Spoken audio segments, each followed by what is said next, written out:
Welcome to Aware. We are dedicated to communicating information that inspires your positive growth and change. Are you interested in a peaceful planet?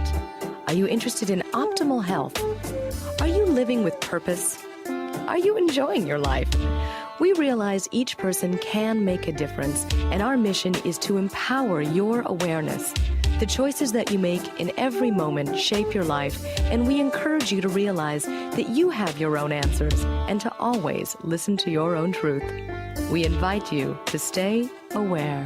Hi, I'm Lisa Garr. Welcome to the Aware Show Health and Mindset series, where I get to talk with experts about how to create our new normals and really how to embrace and adapt to change on a daily basis, sometimes on a moment-to-moment basis. And we get to learn with brilliant people that have solution-oriented techniques and help us connect to our new possibilities. And we really get this opportunity to choose where we put our thoughts. So on that line, what type of money story are you creating right now? What type of story are you weaving right now during these unprecedented times? Are you setting up a pattern of maybe fear that will take decades to unravel? Just as it did in the Great Depression, the stories that we told our children or we've heard from our parents continue on to this day. We have the opportunity to become conscious of our money story.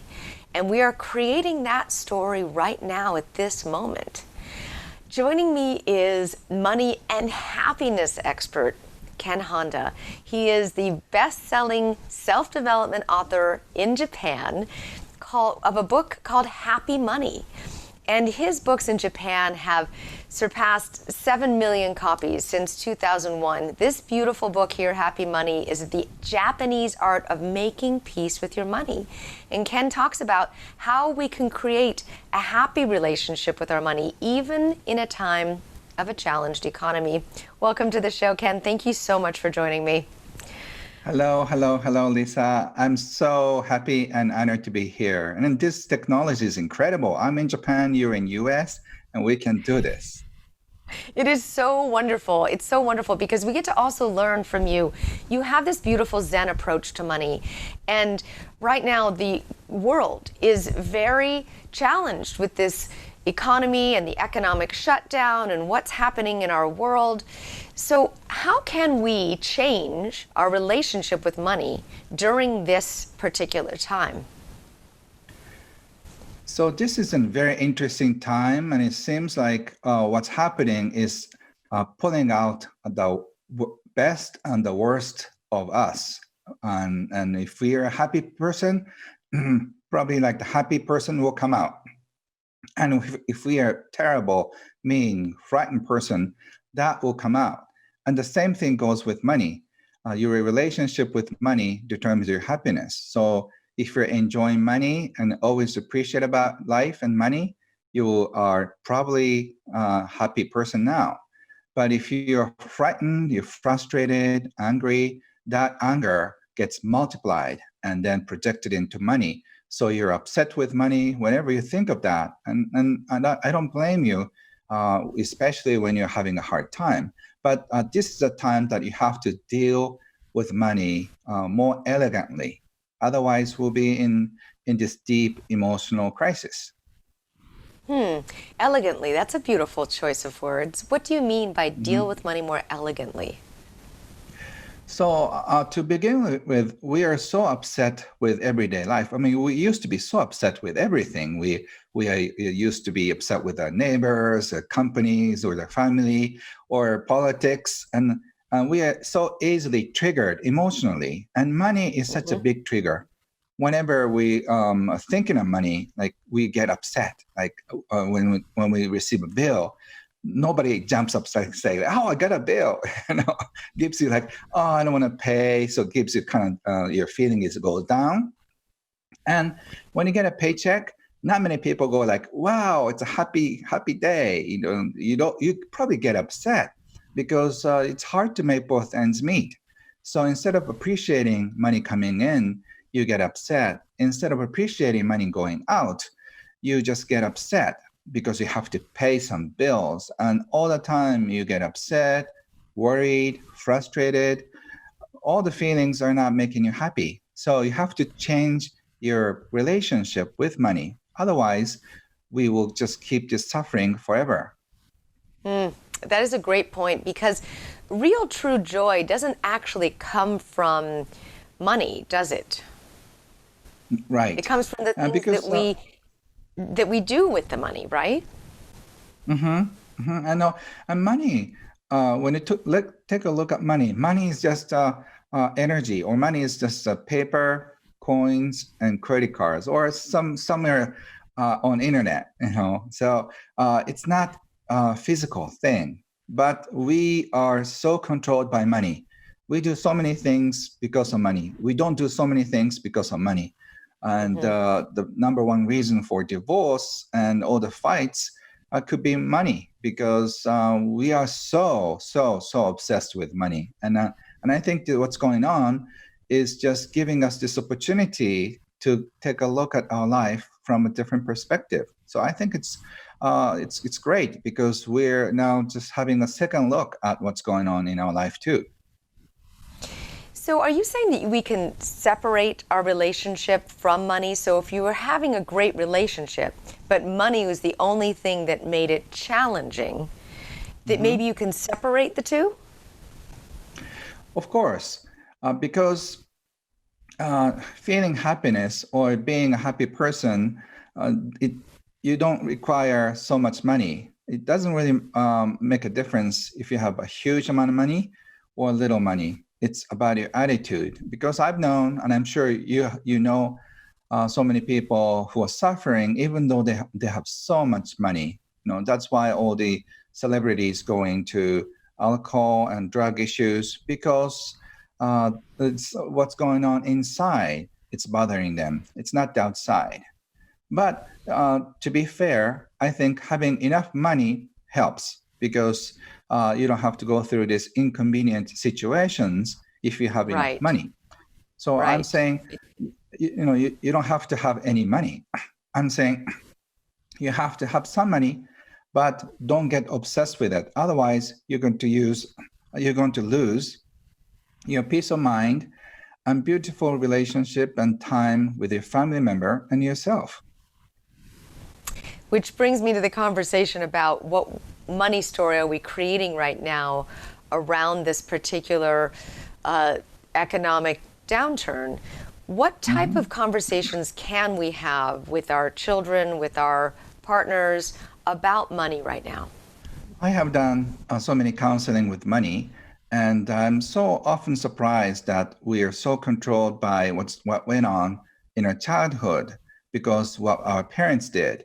And when I look at the issues, the reason why our parents acted that way is because what happened 70, 80 years ago, almost like Depression time. So what's interesting is that the same pattern goes on in your family. So we get so easily upset with money, especially during this time. So when your family members are not doing things right, for example, if you find out that your partner, husband and wife, and your kids spend way too much, you get upset. Like, how come you spend that much? Or like, how did you waste our important money? Instead of getting upset, you can say, okay, you didn't spend your money wisely, but it's okay. I forgive you, or you don't even talk about it. But we feel like we have this right to blame somebody if somebody messed up with money. So instead of fighting or just blaming somebody, we have to make it a separate issue. Otherwise, you're just ruining a relationship with your family members and loved ones. So to separate the money story you may be having, or the anxiety you might be having around money, and we can maybe turn it into more of a conversation rather than a scarcity conversation, right? More of a constructive conversation. Yes, because I think what we want to control is a feeling inside, the feeling of not being able to control what's going on, especially finances. But instead of controlling our feeling, we tend to control other people's behavior. By doing that, we feel like we are in control. And blaming is the easiest control form ever. So if you can catch yourself doing that, or even feeling that, you have to say, okay, do I want to choose this path, or can I choose another happier and more peaceful way to communicate with other people? And my hope, sincere hope, is all of us can do that in the next 10 years or 20 years. So this is like an interesting test for us to find emotional peace in this chaotic time. And it's a challenging situation. Interesting. So we could really look at it this way, because to talk about creating happy money in a time where we have a challenged economy, it really takes a certain belief system. And I'd love it if you could guide us through that, Ken, on that wonderful gap between happy money and challenged economy. How do we bridge that gap? So even in this time of crisis, we can appreciate our life. And as we can do that, we can appreciate money coming in and money going out. And it's nothing to do with how much, what money we're making. So even though we are making, say, I'm sure everybody's income will go down this year and next year, and we have to be used to it. So even though we get paid half of what we used to get paid a few months ago, instead of getting upset with your boss, with the company, or what's going on, you can appreciate, oh, in this crisis, I still get paid. Or if you get unemployment check from the government, instead of getting upset, you can say, wow, our government is so gracious to give me this check. So I really want to appreciate, because other countries look at it. Some government, they don't even pay anybody. So if you get unemployment check, there's a big reason to appreciate, because you can keep going. Many hundred years ago, no government was helping their people. So you can appreciate money about what you got. But instead, we always complain, this is not enough. So instead of complaining, we can appreciate what we got. What we do have, I agree with you. And if you start thinking in that direction, you think of more things in that direction. Yes, I'm for any government subsidy that can happen right now. I'm grateful for spending less. There are not things that are open and available, and it really helps you examine your spending habits and what you don't want to spend money on anymore. So this is a great time to go on a money diet, and also to go on a real diet too, to take care of your health, just to be aware and conscious of a lot of things. And what the byproduct of that is happiness. And you really can create a different relationship with money. You can create a loving relationship with money. And that's what Happy Money talks about, right? Yes. And if you're financially comfortable, please start spending money more than you used to. I'm encouraging my friends who have enough and more than enough. I just tell them, become a spender. I know you have been a money maker or a money saver, but this is the time when you start saving. Instead of saving, you start spending. My mentor Wahe Takeda used to say, in Japan, when famine happens, because of the drought, no food, no rice. So all the wealthy people just open the doors of their safe and let their villagers eat their food, so that they don't have to go. They don't starve to death. So this is a time that wealthy people or financially comfortable people start spending money. Otherwise, economy will die. So you have to start circulating happy money. And this is the reason why you're chosen to be wealthy. So I'm encouraging all the people who are financially comfortable people, to start spending, helping people, because that gives you more joy than keeping your money. Well, I appreciate you saying that because we are in our fund drive here at Free Speech TV. And as you're speaking about right now, circulating money with love, with care, with the idea of helping somebody else, and in this case, helping a network continue to communicate and to broadcast, is a wonderful way to circulate money. And I really love that you said that. And also, just so our wonderful audience knows, that Happy Money, which is Ken's book, it's the Japanese art of making peace with your money. It's a beautiful, beautiful book. It's such a great book. If you could donate $75 to our wonderful station, then we will give you this book as a wonderful gift. You can call right now, 877-378-8669, or you can donate online at freespeech.org. And you can support this station because, as Ken is saying, the kind of money that you circulate, if you circulate it with love, if you circulate it with care, then that is called happy money. And I really love that concept. And we've seen the opposite, where you see the kind of money that makes people feel stressed, as Ken was talking about earlier, when you cringe when you pay your bills, or you get aggravated around somebody else using your money in a bad way. This causes unhappy money, essentially. And in the book, it talks a lot more about this, how to change your relationship with money, how to identify various money archetypes that you are. Love that part of this book. I think that's one of the key elements of your book. So thank you. Please call us, 877-378-8669. Ken, I wanted to ask you about the money archetypes because I find it such a great conversation. Tell us a little bit about how you came up with that and how people really have different personality types around money.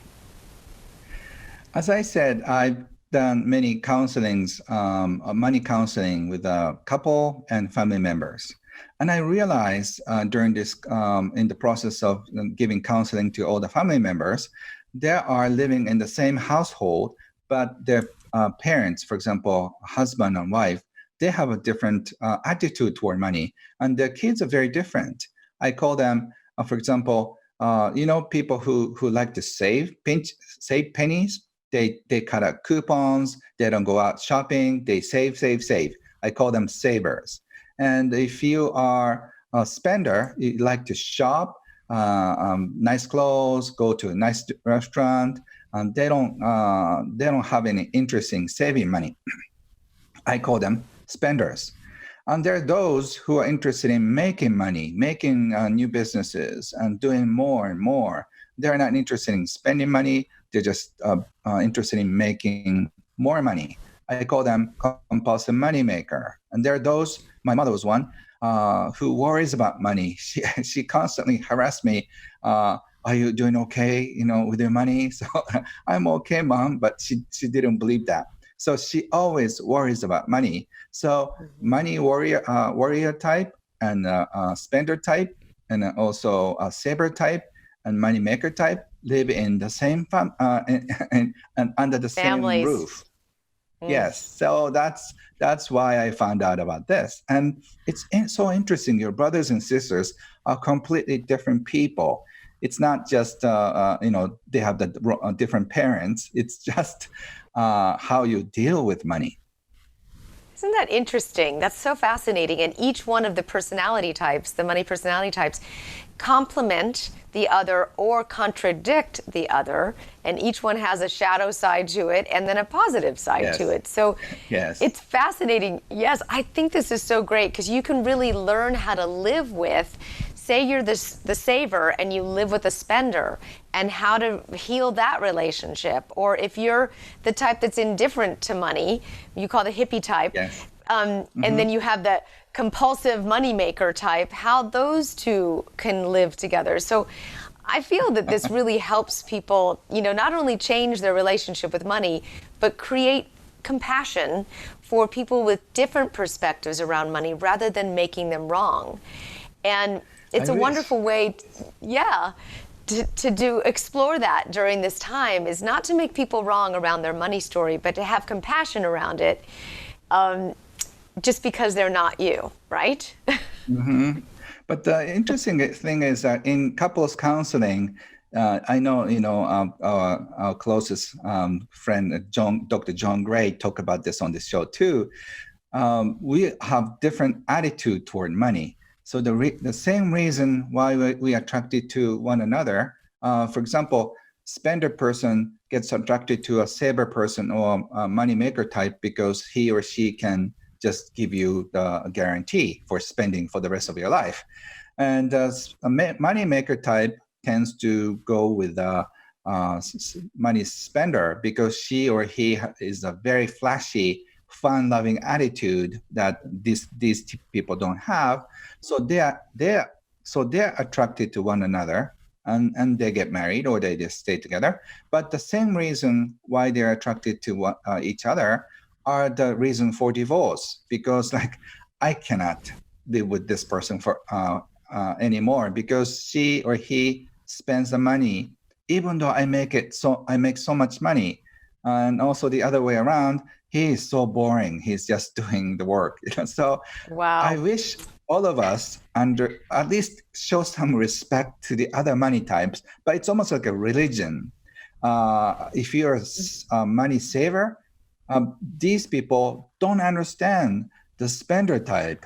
And it's a and tragedy. we attract and also the opposite. too. That's Yes, amazing. I we didn't tend to. know that we attract the opposite. You have a wonderful story in your book about how you learned about happy money. If you wouldn't mind sharing that with us, I would love it. Well, with my mentor, or I have so many stories. So, I know you have so many stories. Okay. The wallet, where you had someone look in your wallet. Yes, I was approached by this Japanese woman at the party. At the time, the magazine articles were somehow obsessed with celebrities' wallet. So, like say Justin Bieber, what's wallet? What is wallet? Or Mariah Carey or whoever that is. So she approached me and she asked me, Ken, can I take a look at your wallet? And said, okay. And I realized that the magazine issue. So, okay, as long as you give it back to me. And she just checked my wallet. And she was pulling out the bills. And then she was just checking, okay, this is good, this is good. I got very curious. And she said to me, all your money is good, Ken. And then I returned my wallet. And I asked her, what is it? And what does it mean? And she said, all your money is great because your money is smiling in your wallet. And I said, what? My money is smiling in my wallet? And she said, yeah, I see things that other people don't see. If you're making other people happy and then receive money, your money is smiling in your wallet. And if you're taking advantage of other people, or if you're doing something that you don't like, your money is crying or get angry in your wallet. And I thought, And she could tell. that's an interesting way of looking at things. That she could see that and she could feel that. And And even though we're not psychic or we don't see things that way, but we can imagine like our uncle, his wallet, his money is crying in the wallet, or like your neighbor who is always generous. I'm sure her money is smiling in the wallet. So I just want you to imagine whose money is smiling, whose money is crying, and then you can tell their relationship with money. And it's so interesting. Even 8-year-old boy can see that. I have a complaint from a young mother, whose son kept talking about happy money. So when she was buying something like her clothes, her 8-year-old boy saying, "Mom, is this happy money you're spending, or are you just wasting your money?" So kids know better than us. Absolutely. They have great imaginations, but I definitely can feel what you're talking about. It's just like talking about, circulating money with love and with compassion. You don't see that on a ledger, love, compassion, and a line on an Excel spreadsheet. You feel something like that. And yes. I do feel what it feels like to have happy money and to give happy money. And it's not something you give to ever get in return. It's just a law of the universe. And so We do absolutely appreciate your donations here and at Free Speech TV. If you could donate $75, we would absolutely love it. It would be a wonderful opportunity to send you the Happy Money by Ken Honda book, and you can learn more about how to change your relationship with money so you do create happy money. Listen, we're all looking for a little bit more happiness in our lives right now, and this is a wonderful, beautiful opportunity by someone who's so gentle at heart as Ken Honda to immerse yourself in a different story. So please call us 877-378-8669, or if you go to freespeech.org and support our wonderful last standing national independent news network. Thank you so much. And thank you, Ken. You have always been such a joy to talk with. Your energy is calm and beautiful, and we need that right now. We need a little bit more Ken Honda in our lives. Thank you so much, and stay safe, and please have a beautiful life. And thank you, Lisa. Oh, thank you so much. So beautiful. Thank you so much. I've really enjoyed our conversation. And thank you so much for being a part of the show and for watching us and sharing with us. We are definitely all connected in all of this, and I appreciate you being here to create new possibilities and happy money. If you would like to learn how to cultivate a loving relationship with money, please give us a call right now, 877-378-8669, or go to freespeech.org, and we would love to send you a copy of Ken Honda's Happy Money. And if you'd like to learn more about how to change your relationship with money or create a different money story during this particular time, then please give us a call right now and donate $75 to Free Speech TV. If you go to freespeech.org, you'll just select The Aware Show and you will find Ken Honda's Happy Money book right there. This is our opportunity to change our money story. And it is a very, very important time because we can be feeling stressed about money. And if we get the guidance from someone like Ken Honda and his beautiful spirit to guide us through a new way, now is the time. Thank you so much for your donations. 877-378-8669.